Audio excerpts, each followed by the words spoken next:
ಇನ್ನೊಂದು ಶ್ರಾವಣದಲ್ಲಿ ಹೇಳ್ತೀನಿ, ಜನವರಿ ಒಳಗೆ ಭಾಳ ದೊಡ್ಡ ಆಘಾತ ಆದ ಲಕ್ಷಣ ಇಂಡಿಯಾಕ್ಕೆ.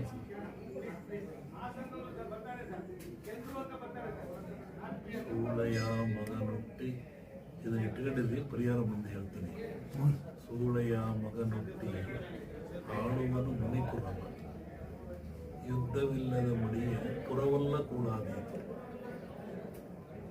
ಇದಾಕ್ರಿ, ಅದು ರಿಸಲ್ಟ್ ಹೇಳ್ತಾನೆ, ಪಡಿಸಿ ಹೇಳ್ತೀನಿ ಅದಕ್ಕೆ.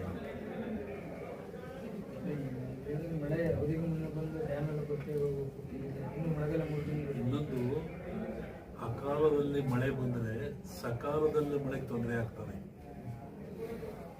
ಮುಂದೆ ಬೇಕಾದಾಗ ಮಳೆ ಬರಲ್ಲ. ಈಗ ಬಂದ್ಬಿಡಿತಲ್ಲ, ಮುಂದೆ ಒಳ್ಳೆ ಬಿತ್ತನೆ ಕಾಲ, ಬೆಳೆ ಕಾಲ, ಬೇಕಾದಾಗ ಬರಲ್ಲ. ಅಕಾಲದಲ್ಲಿ ಮಳೆ ಬಂದರೆ ಸಕಾಲಿ ತೊಂದರೆ ಆಗ್ತದೆ. ಈ ಸರಿ ಅಂಥದ್ದು ಏನಿಲ್ಲ, ಸಂತೋಲನ ಆಗ್ತದೆ. ಇನ್ನೂ ಜಲಪ್ರಳಯ ಇದೆ,